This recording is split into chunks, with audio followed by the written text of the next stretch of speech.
Ja, vi skal bevise kosinusrelationer. Hertil bruger vi den her trekant. Og vi starter med at tage, eftersom det er en retvinklet trekant, kan vi jo bruge Pythagoras, som jo er højden i anden plus b i anden hernede, lige med c i anden. Så det hedder for trekant heroppe, ABD,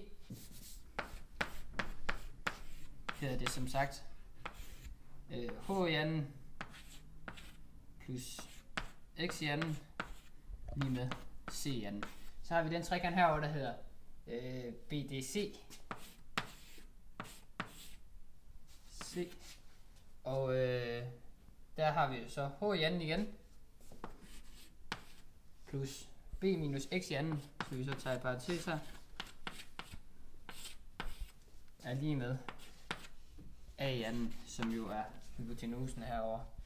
Og dem her kan vi så sætte over for hinanden, så der kommer til at stå h i anden plus, eller først så ophæver vi lige parentesen her, så der står h i anden plus b i anden minus 2bx plus x i anden lige med a i anden. Det er en kvadratsætning. Ja, og så kan vi så sætte den over for hinanden, så der kommer til at stå h i anden plus b i anden minus 2bx plus x i anden. Og så sætter vi herover også h i anden plus x i anden med, plus h i anden. Undskyld, det skal være jo, der skal som sagt være minus imellem, fordi vi sætter dem over for hinanden. Minus h i anden minus x i anden. Yep. Og lige med a i anden minus c i anden, fordi vi flytter dem om, og derved ender vi fortegn. Det der er tilbage, h og h går ud i h i anden, og h i anden går ud med hinanden. X i anden og minus x i anden går ud med hinanden. Tilbage har vi så b i anden minus 2bx lige med a i anden minus c i anden. Yep. Og her kan vi så få 2bx til at stå alene, og det gør vi sådan her ved at sige 2bx flytter vi herover, så der først er b i anden lige med a i anden minus c i anden plus 2bx.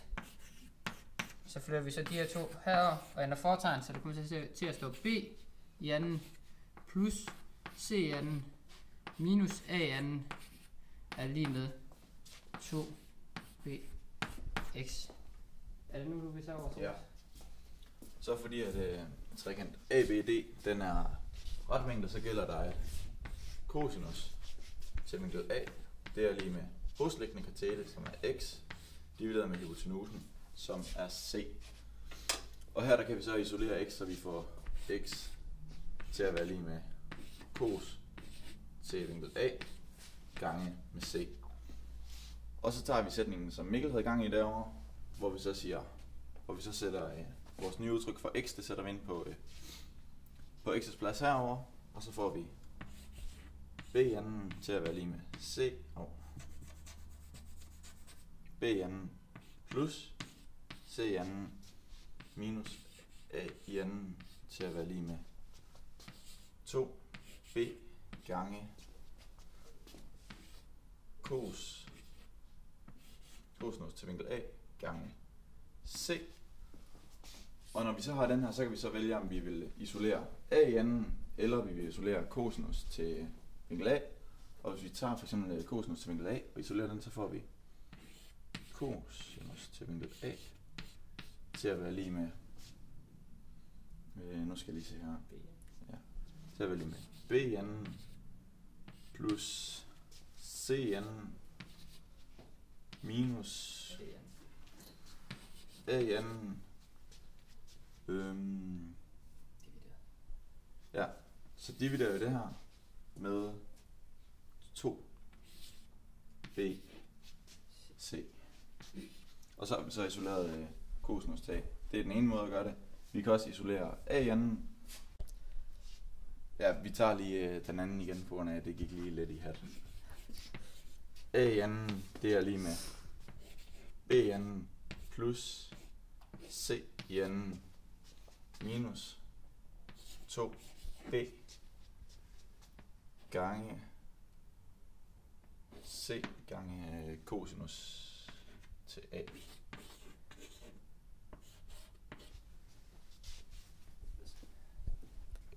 det ikke rigtigt? Jo, Ja. Så kan man også sige... Og det er så altså her, der kan man så, det er så sætning 1 og sætning 2 for, hvordan man kan løse cosinus til A. Og siger Lino, med få ændringer kan du også få lavet det om til B i anden og cos B.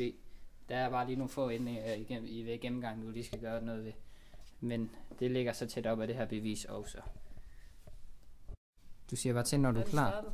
Nej, jo, det er den faktisk. Okay. Skal jeg lige slette den? Nej, det er lige meget. Vi starter med at skal finde vinkel, eller siden S, og det gør man ved at bruge tangens til den her vinkel, og så bliver det den modstående del med den med den husliggende katete, som så er tangens 40,7 er lige med 2,7 divideret med S. Og så skal vi have S til at stå alene, og det gør vi ved først at gange S. Så gange med S på begge sider, så det kommer over at stå på den her side.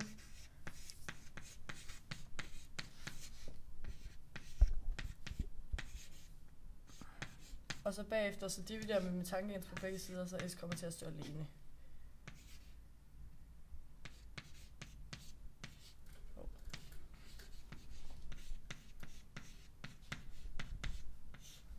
Og så er S lige med 3,14. Og så skal vi finde vinklen W. Og det gør vi ved først at beregne det her lille stykke hernede ved at sige den her side minus den her side, som er 3,92 minus 3,14, og det giver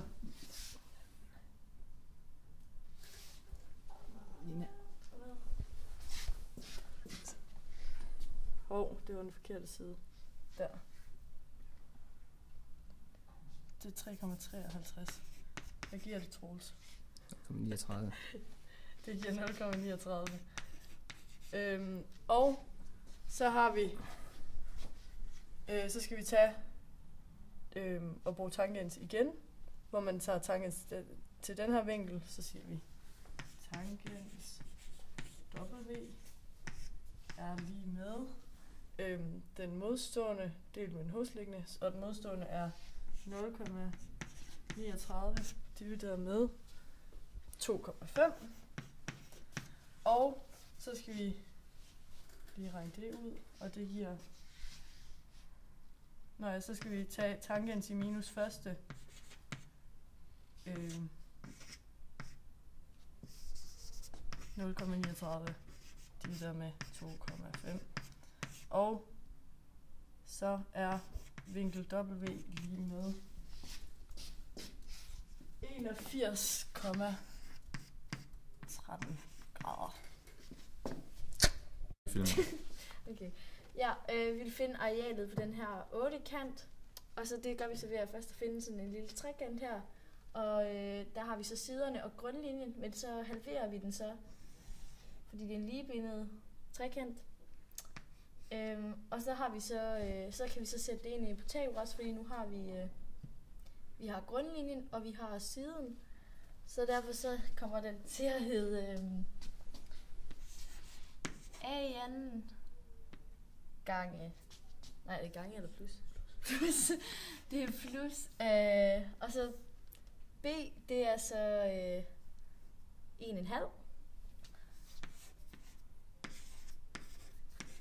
Og C, det er så 3,92 i anden, som vi så har herover. Og så isolerer vi så A, fordi det er den, vi vil finde. Så derfor så bliver det så A i anden lige med, og så trækker vi så B herover, så den bliver til minus. Så det bliver så minus 1,5 i anden. Og så kan vi så regne det ud her, og det bliver så 13,12 i anden. Og den kan vi jo så... Okay, vi fjerner... Der er stadig i anden her, men i anden her, men for at fjerne det, så tager vi så kvadratroden af det, og så tager vi så også kvadratroden af Det her, det bliver så til 3,62. Og ja, det er jo så vores højde. Og så kan vi så sætte det ind i en ligning for at finde arealet af trekanten. Og det skal her. Så er det selvfølgelig en halv, fordi vi skal finde arealet af en trekant. Og så gange 3, fordi det er vores grundlinje, gange 3,62, fordi det er vores højde. Og så ganger vi så også det med 8, fordi at så får vi arealet af hele den her. Og det bliver så 43,44 kvadratmeter.